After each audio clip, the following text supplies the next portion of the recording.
now we are all feeling the effects of the economy in our wallets, not just gas prices, but food prices and any number of things. The Consumer Price Index reached a 40-year high, jumping to 8.6% in May from April's 8.3%.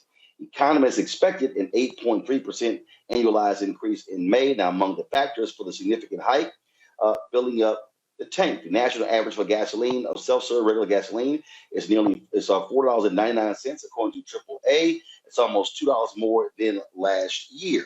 Now, one of the things here, Kelly, Michael, and Terrain, that when we're talking about the economy, it's amazing. First of all, it's just amazing how the Democrats have done an awful job in even explaining all of this. So here's a perfect example. All these people are going, oh my God, gas prices are just too high. Do something about it. Well, this is what everybody forgets. We weren't driving in 2020. We weren't driving in 2021. So the oil companies literally stopped production of oil. 800,000 barrels a day. They stopped production because we had a surplus. Well, guess what? All of a sudden, COVID restrictions get lifted. Folks are driving more. What was a surplus now becomes a deficit. Now, guess what? Supply demand. Prices go up. I mean, we can say the same thing across the board. You cannot have a worldwide pandemic for 2 years and the supply chain gets completely decimated and not think you're not going to feel something on the other end. That's really what we're dealing with right now, Michael.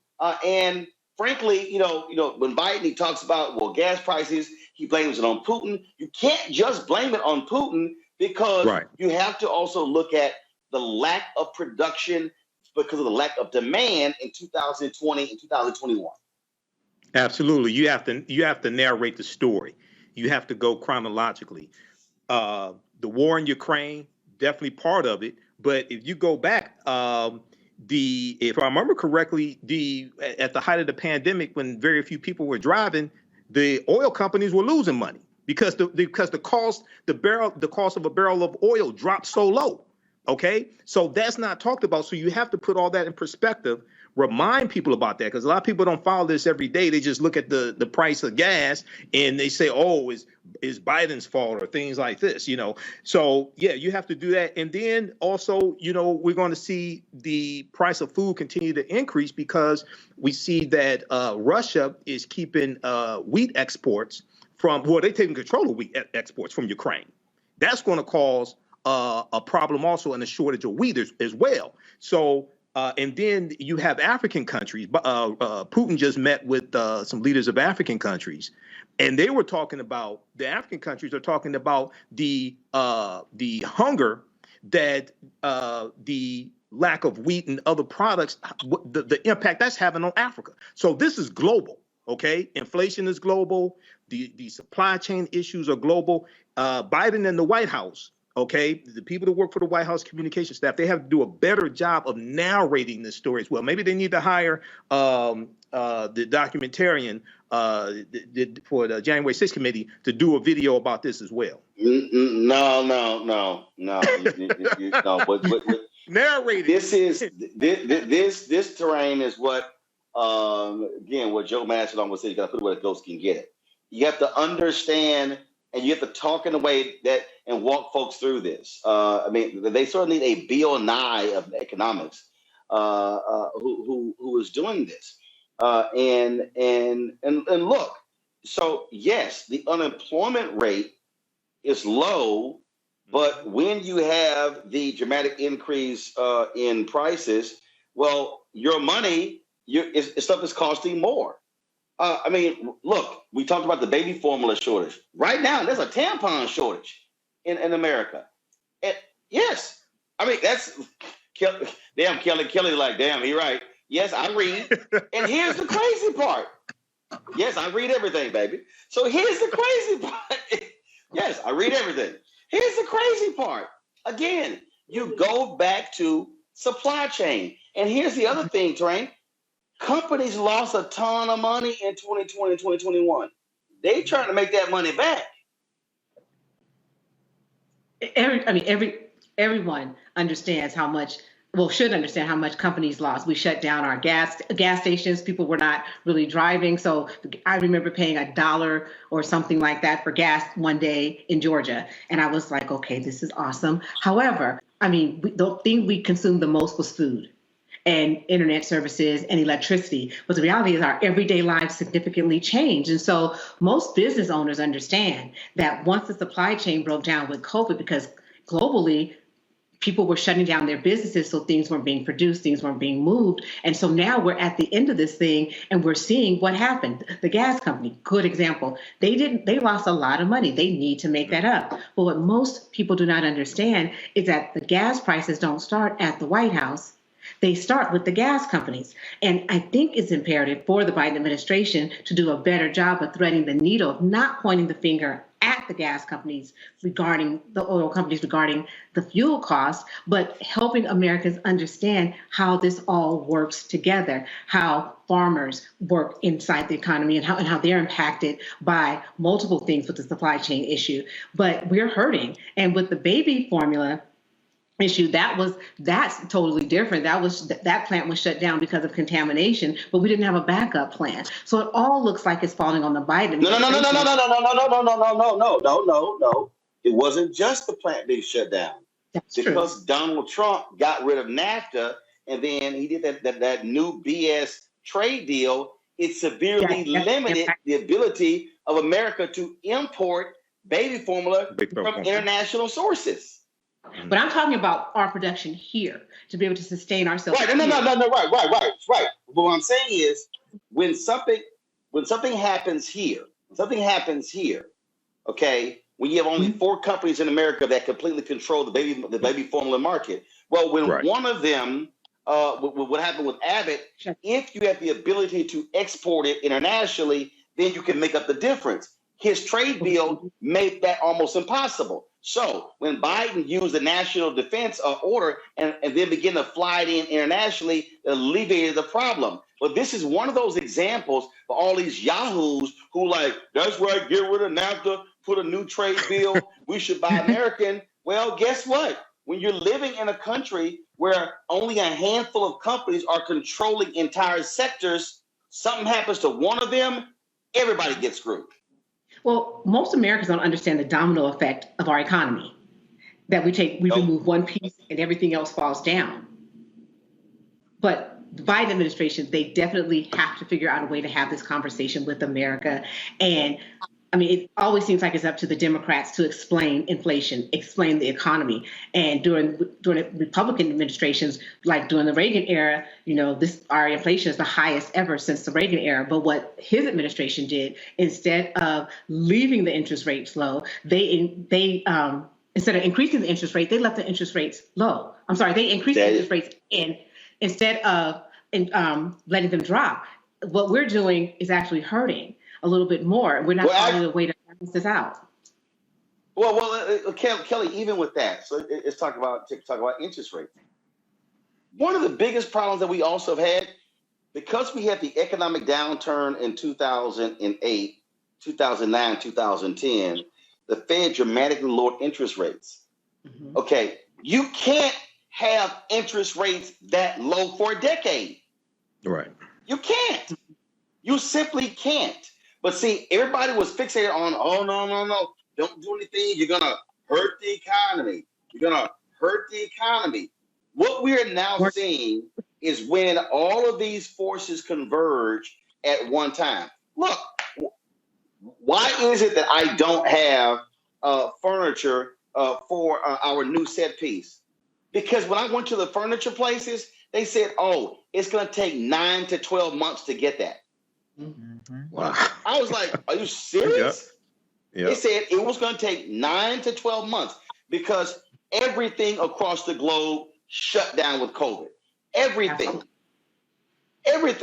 And so you're trying to ramp up. So right now they're trying to kick goods out the door. Now, guess what? Well, the problem is I'm trying to make goods, but if they have a shortage of goods, because the same problem with COVID, I can't make something because they don't have it. So now the furniture maker is sitting there saying, I'm ready to make some furniture. Oh, but we don't have enough raw materials because we need to have more people to gather raw materials because we all got impacted by COVID. And so all of these things are what's contributing to where we are with inflation. And Kelly, I had somebody say this here. Somebody said, hey, I'm not worried about the explanation. When is gas going down? All this is bullshit. We're just screwed. All this is a mess. Okay, but here's a problem with that.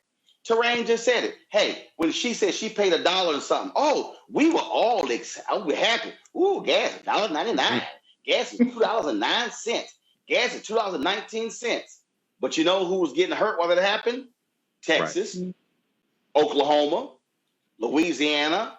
Why? Because those three states depend significantly on Wyoming, depend on oil and gas money. Well, then guess what? Michael said it. The cost of a barrel was like $14, $15. Now all of a sudden, look at the cost of a barrel, and guess what? Gas companies flushing cash. So one sector of the country is going to be pissed. Another sector is going to be happy. If you work for the oil companies, you're real happy right now because you're rolling in money. When it was $14 a barrel, they were doing layoffs. And so it does require someone talking in regular, everyday language for somebody can like, oh, that's what's going on? Because I'm sorry, what the White House is saying and what Dems are saying ain't doing it. And I understand all that. Like, I am one who loves explanation of things because for me, it makes me feel better. It gives me, even though I don't necessarily have it, it gives me a semblance of control. If I know what's going on, I can function accordingly. But even with that, not to say that the explanation is irrelevant, because you're right, it is absolutely relevant. Everything is happening for a reason because of a longer chain of events that goes beyond just these past couple of months or year or so with the Biden administration. But the fact of the matter is we have people in this country, specifically Black people in this country, who are still already under living wage, who are still living in poverty, who were living in poverty before all of this stuff happened, who literally cannot afford to understand the explanation. They just need solutions. I just need solutions, and I'm not necessarily in that boat. So yes, the explanation is great. I feel better, intellectually speaking, why things are happening. But at the end of the day, I'm a woman who has a monthly period, and I just learned today that we have a tampon shortage. Why is it that during a pandemic, people thought we weren't going to need tampons?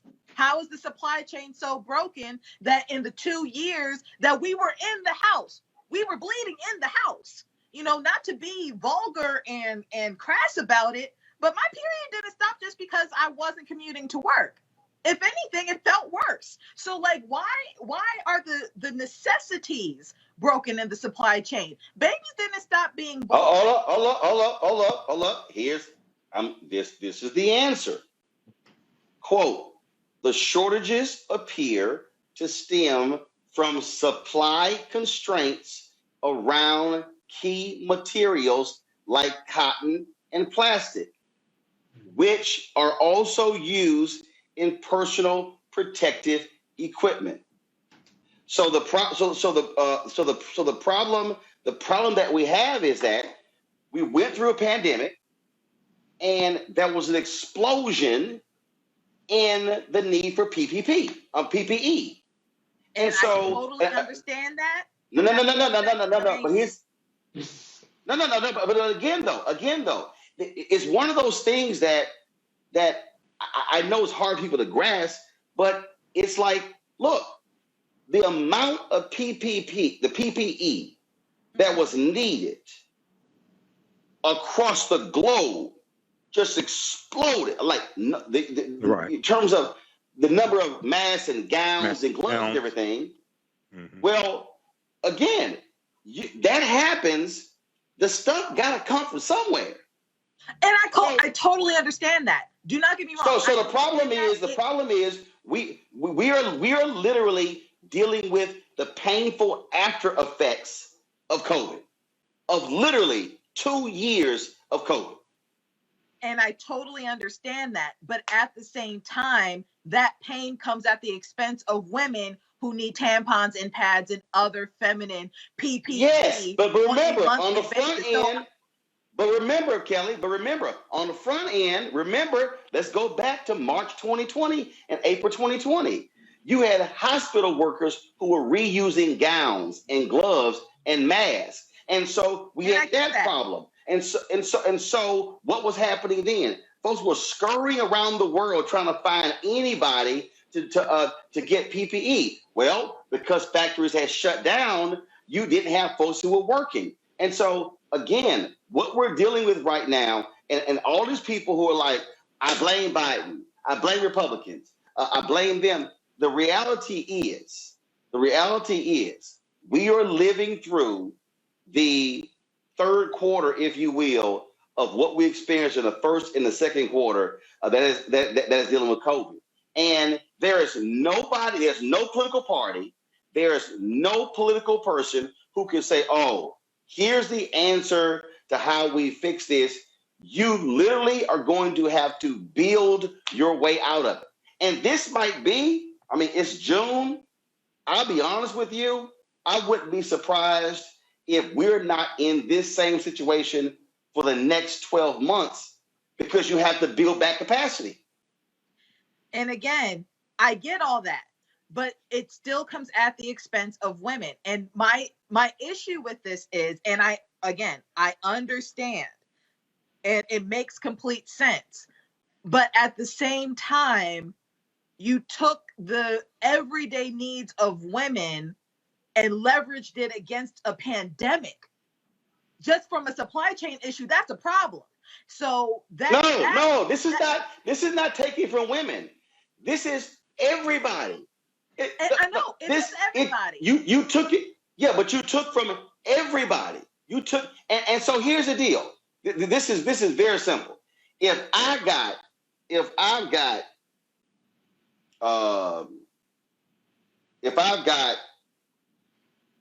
5 cupcakes, I got 5 cupcakes in my hand, and I got the 3 of y'all and 10 other people. Guess what? We can't get an individual cupcake. That sucker got to be sliced and diced. Everybody got to get a little piece, and then somebody be like, "Well, I want my own cupcake." You can't. And I know it's basic, but this is really where we are when we start breaking down look. Michael just talked about mentioned with wheat. Again, matter of fact, I'm gonna go back to the same story. This story here said, okay, I said that the supplies for tampons, cotton, and plastic. This is the same story. The war in Ukraine has further crimped supply because Russia and Ukraine are both major exporters of fertilizer, which is used to grow cotton. Yep. So damn, we've been having a hard time growing the cotton to use for the tampons. Goes back to Putin invading Ukraine. Yep, we're dealing with a global economy. There's a wheat shortage. And I understand. And Roland, let me jump in here for a moment. We both get, as women, that there was a redirection of resources because we needed to have the supplies directed to take care of the PPE. However, as women who have this issue that we can't do anything about, someone should have said, wait a minute, we need to make sure these women are taken care of because there's nothing they can do. But here's the deal. You literally couldn't. This is what I totally understand what you're saying, and I totally sympathize with it. What I'm saying is that literally could not happen. The struggle that we were in, we had a massive demand for products that we ordinarily didn't need.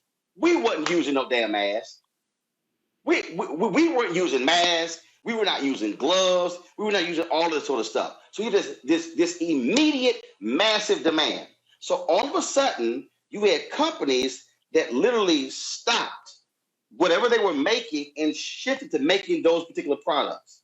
But here was the problem. Those manufacturing places also shut down because the workers weren't there. So in every single sector, you literally didn't have workers. You didn't have anybody can make it. Where's if I had my backpack? There's a CamLink card. There's a CamLink card. It's a broadcast card. See, this ain't just about tampons. This card allows me to plug up my camera to my laptop and use an external camera to broadcast my show. That little card is $129. When COVID hit, for all of 2020 and half of 2021, that sucker was $1,000. Why? Because people were buying them like crazy because they were now at home. So demand shot through the roof. When demand shot through the roof, there was nobody making them to replace them. So that was the problem with PPE, with tampons, baby formula, everything. Demand shot through the roof, but we did not have anybody making stuff. So then when we now come out of the houses, now it's like, oh shit, oh damn, ain't no products. Because there was no, when we were at home, they were at home. And this is, I mean, where we are, so that's the oil, that's the food, that's everything. And I just think that a lot of people, and I've been reading these stories, a lot of people just really don't understand how our worldwide economy is so now interconnected that one little thing that happens in a corner of a country could cause massive shortages and higher prices in America. And then folks are like, man, y'all got to fix this.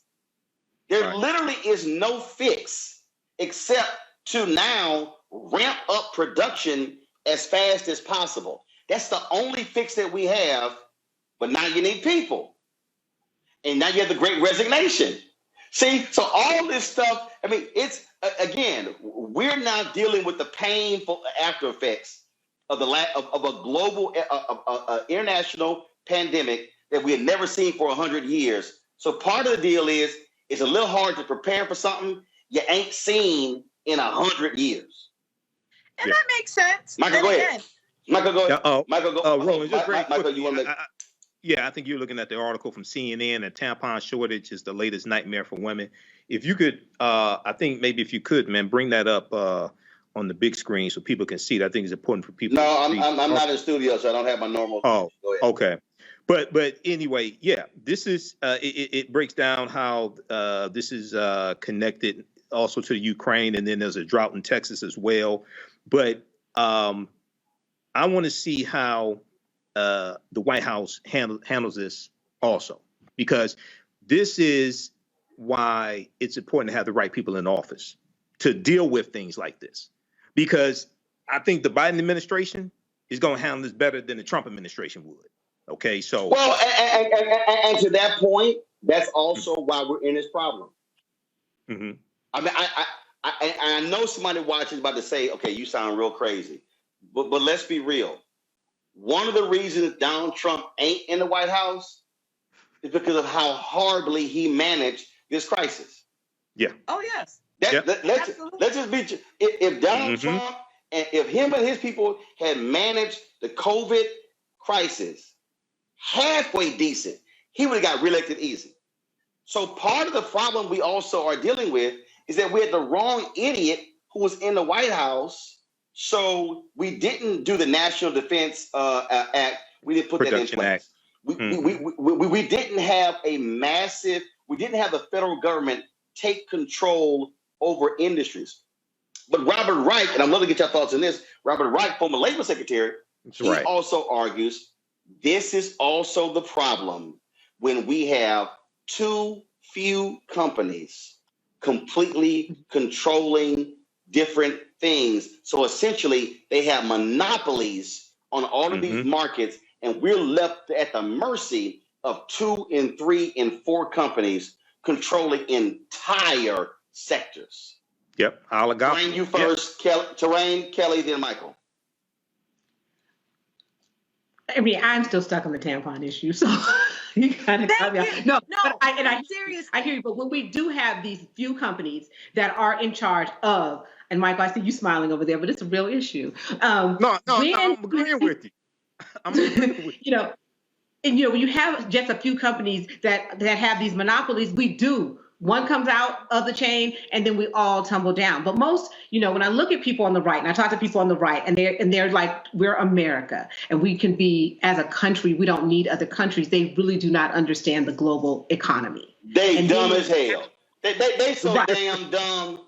They are no, they are dumb as hell when they say stupid shit like that. We don't need the rest of the world. Fool. These fools don't even know the damn components of the phone. Mm-hmm. They don't even understand.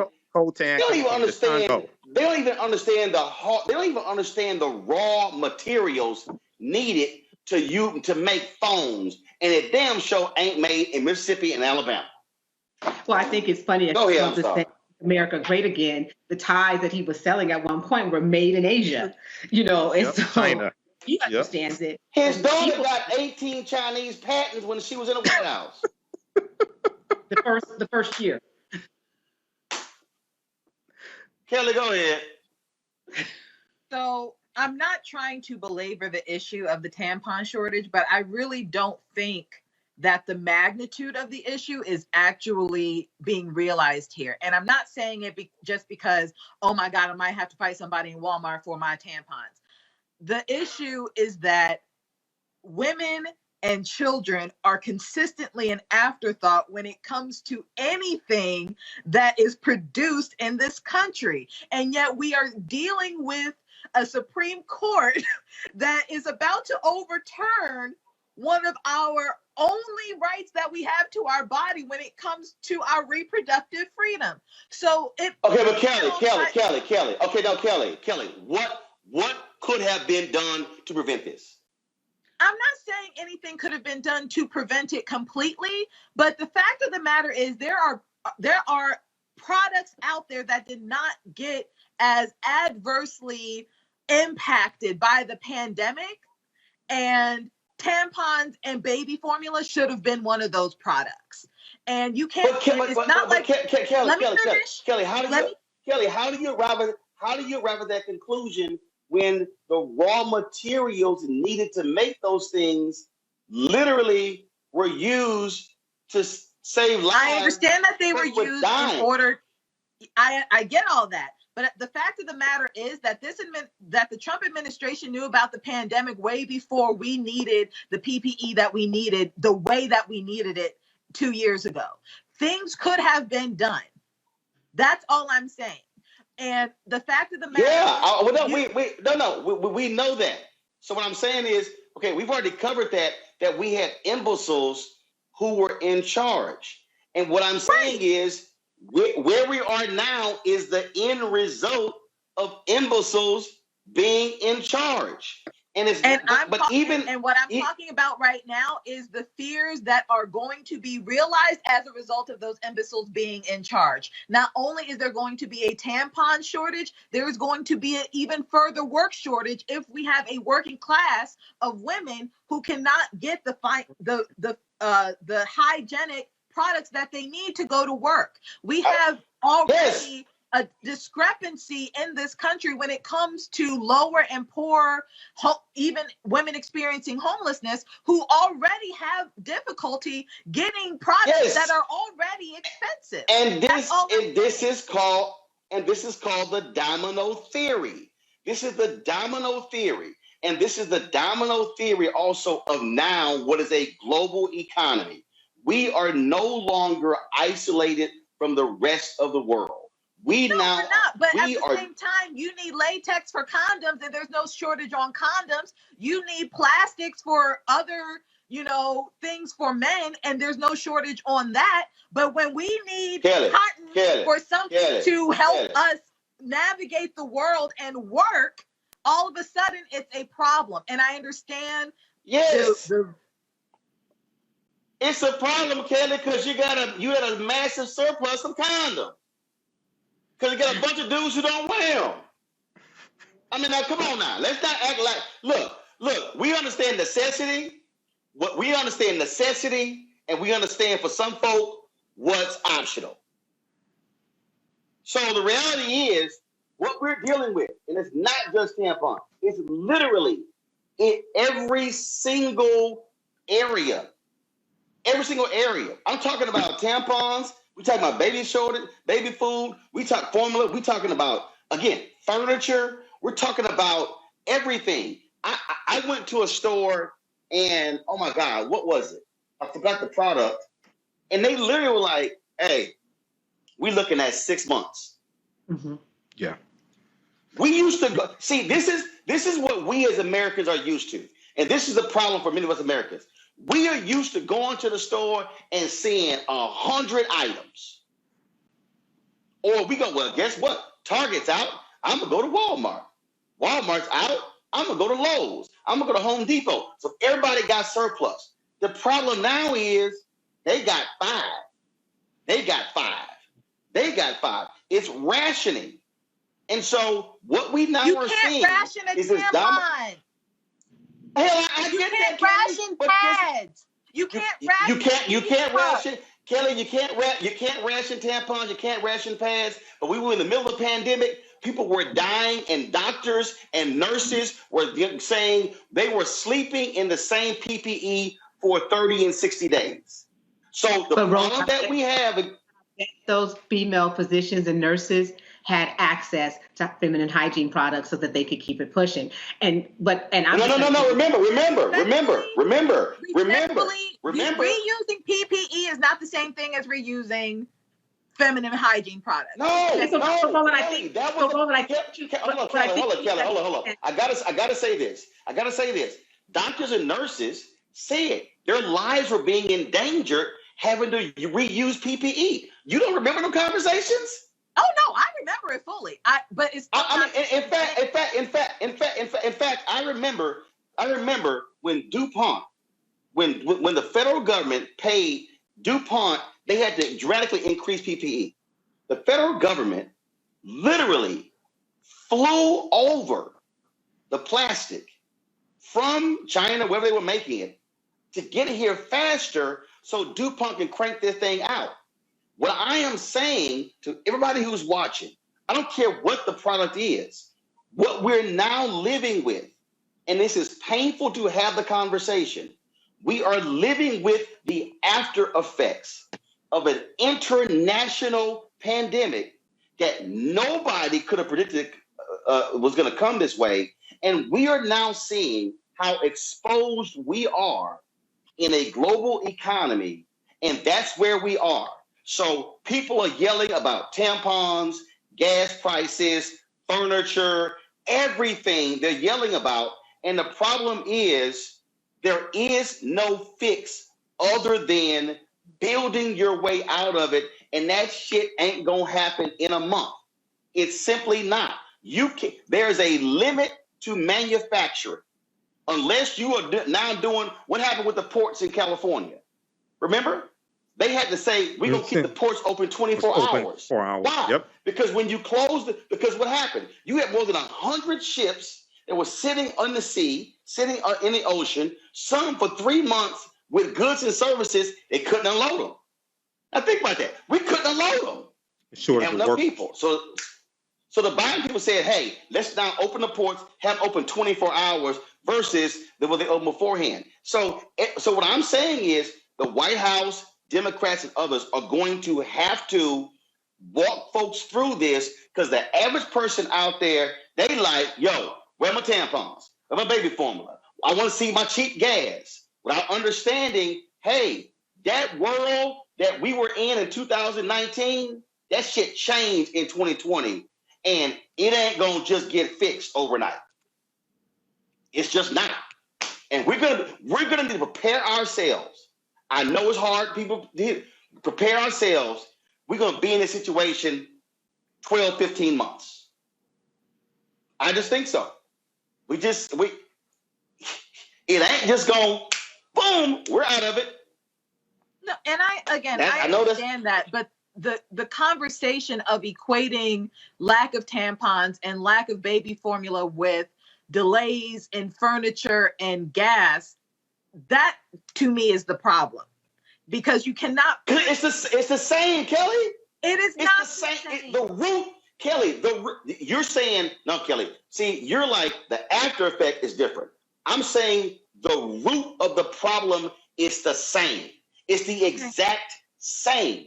Whether you're talking furniture or tampons, it comes down to raw materials. If you have a shortage of raw materials, you can't make the product.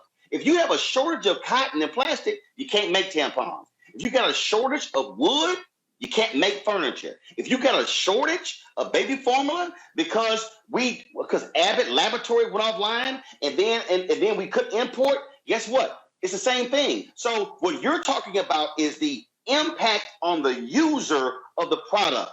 I'm talking about the shortages of the raw materials and the lack of manufacturing facilities to make the products and lack of employees to work the manufacturing facilities as a result of COVID laying people off has led us to this problem.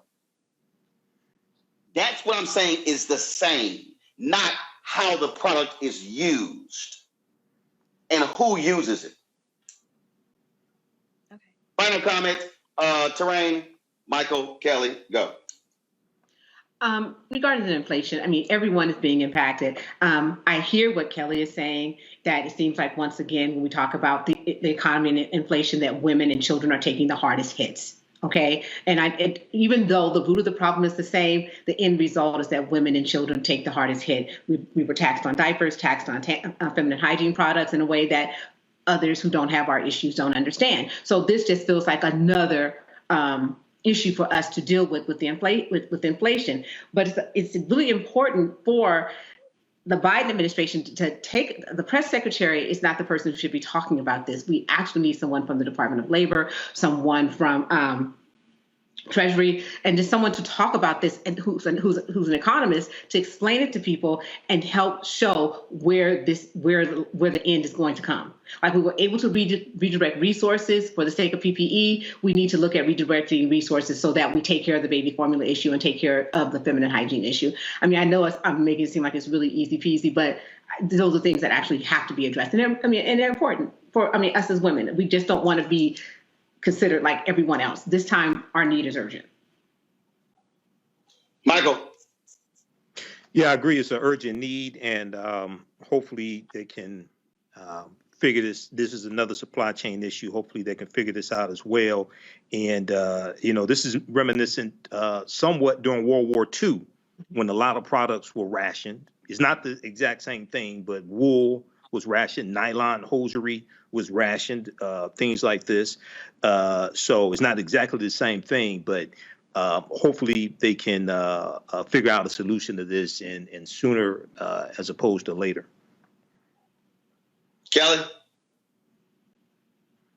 I just reiterate what I said, but to Michael's point about World War II and the rationing, even in that era, women had to come to the forefront because the men were overseas fighting for our country. So even in that era, I'm sure Michael knows more about this than I do, but the wax. The hygiene of women was actually revolutionized during that time, so that they could be more effective in the workforce. So it's even worse now than it was then, because even as we rationed and made sure that our soldiers had what we needed overseas, and yet our babies could still be fed, babies were still fed in the United States during World War II. There was not a baby formula shortage or a milk shortage during World War II. There was not a feminine hygiene shortage in World War II. Why? So that is my point. The fact that we were Kelly, tell the audience why. Tell the audience why. Why what? Tell the audience. You said there was no shortage. Tell the audience why. I understand about the raw material argument. I get No. That's not why. Then why? The reason we didn't is because the federal government literally marshaled the entire country and took over industries. The federal government called together Ford, Chrysler, the ship makers together and said, put your differences aside. You are now working for the country. So then what you had, so all of us, so the problem is here. What we did during COVID, we tried to say, we don't want to use the big hand of government. We want to work with private industry. Okay. Right. When what really should have happened was we said to the pharmaceuticals, kiss my ass, you don't have a patent on vaccines. This is the federal government's patent. You're going to make these, we're going to pay you this price, and this is what it is. That didn't happen. We didn't do that with PPE. We didn't do that when it came to all of our goods and services.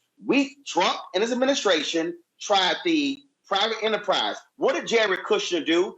Brought in all of his little MBA friends in there, screwed stuff up. They had no idea about purchasing for the federal government. They had no idea about any of that sort. And they were like, we don't understand this. Right. That's what Lieutenant General Russell Honore was saying. The DOD knows how to do this. The Department of Defense knows how to buy shit for a lot of people real fast. And so the difference between World War II is we had a government that said, hey, we're calling everybody to this is a national thing. But what we tried to do in 2020 was to say, hey, no, we don't want to infringe upon these companies. And so we're just going to let y'all keep doing y'all thing. And we're going to just kind of do some stuff. Trump wouldn't even put in place the act. We had a law that literally said the federal government can put this act into place and take over whole industries. They wouldn't do it. So we're sitting in the situation right now because we had ineffective leadership in 2020, which is why he got voted out. And so now Biden is now having to deal with those imbeciles. And I think, frankly, President Biden should be more aggressive on using that particular law like he did with the baby formula to deal with this problem. I think the White House waited too damn long to invoke the powers to open the ports 24 hours on the West Coast. They waited too damn long.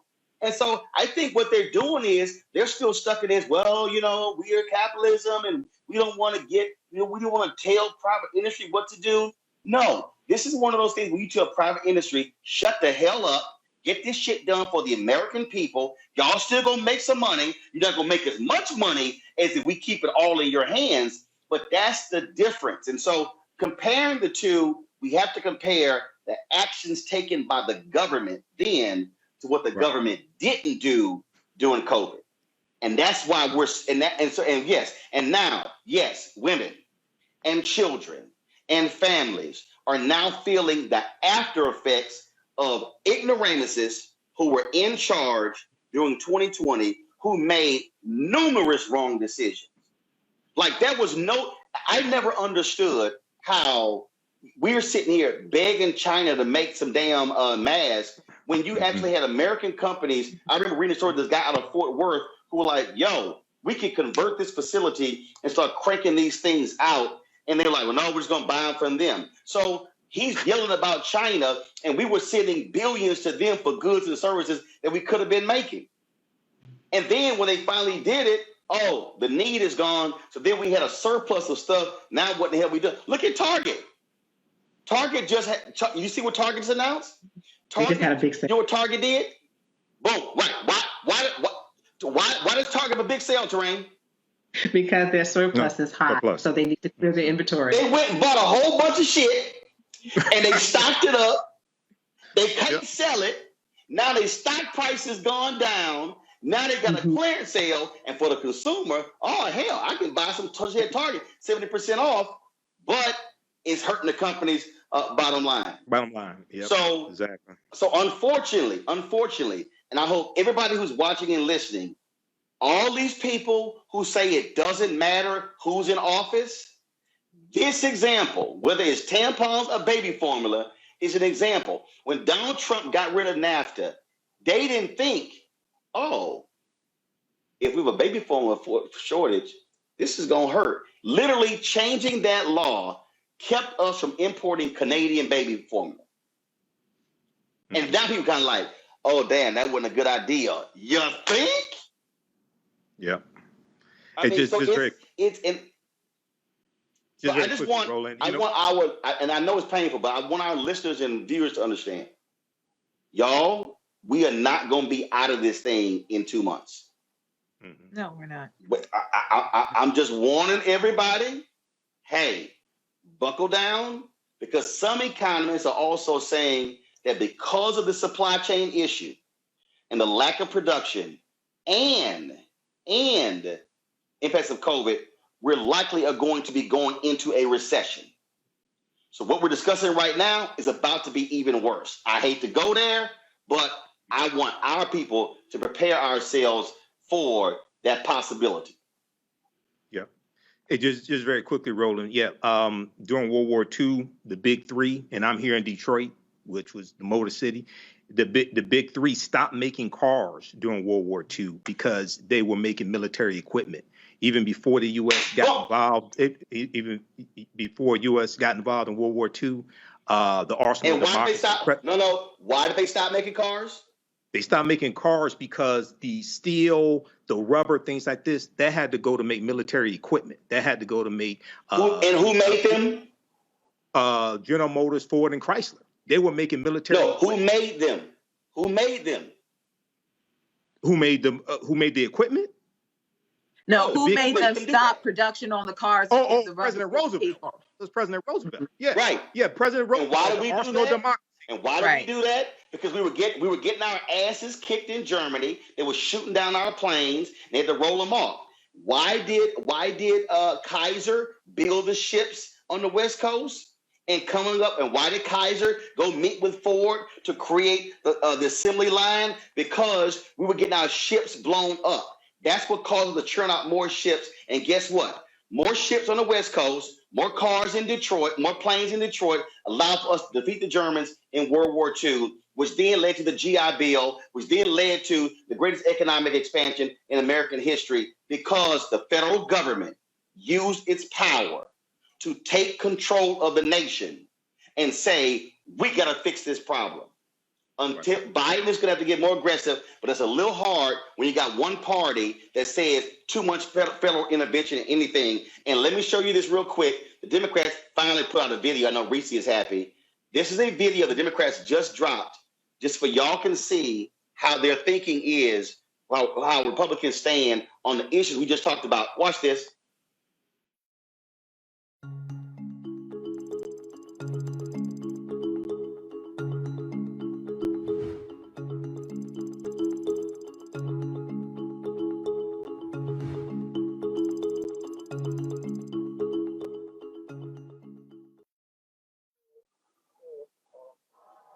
So right there, what you talk about, Kelly, Republicans voted against all three of those bills.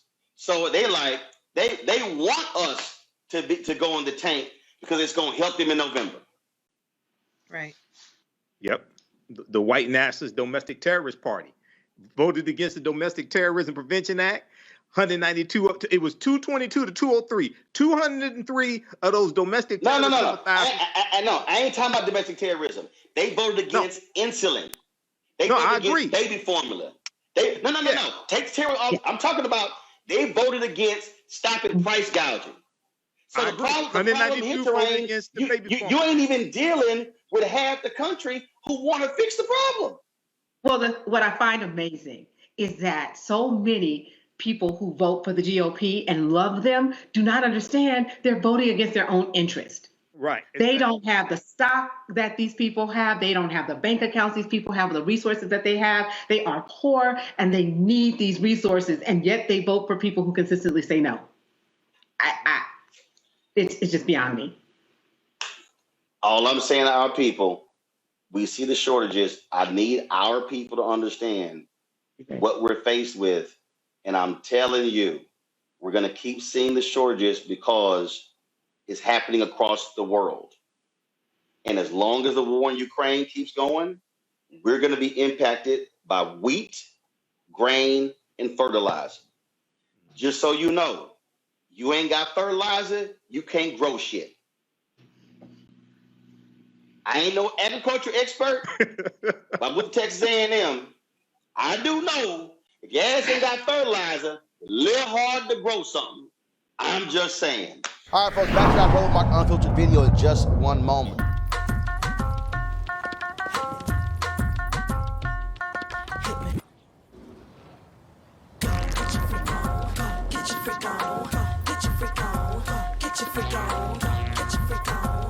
Folks, Black Star Network is here.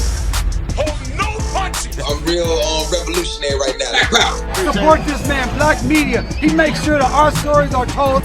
Thank you for being the voice of Black America, Roland. Stay black. I love y'all. All momentum we have now, we have to keep this going. The video looks phenomenal. See, there's a difference between Black Star Network and Black-owned media and something like CNN. You can't be Black-owned media and be scared. It's time to be smart. Bring your eyeballs home. You dig?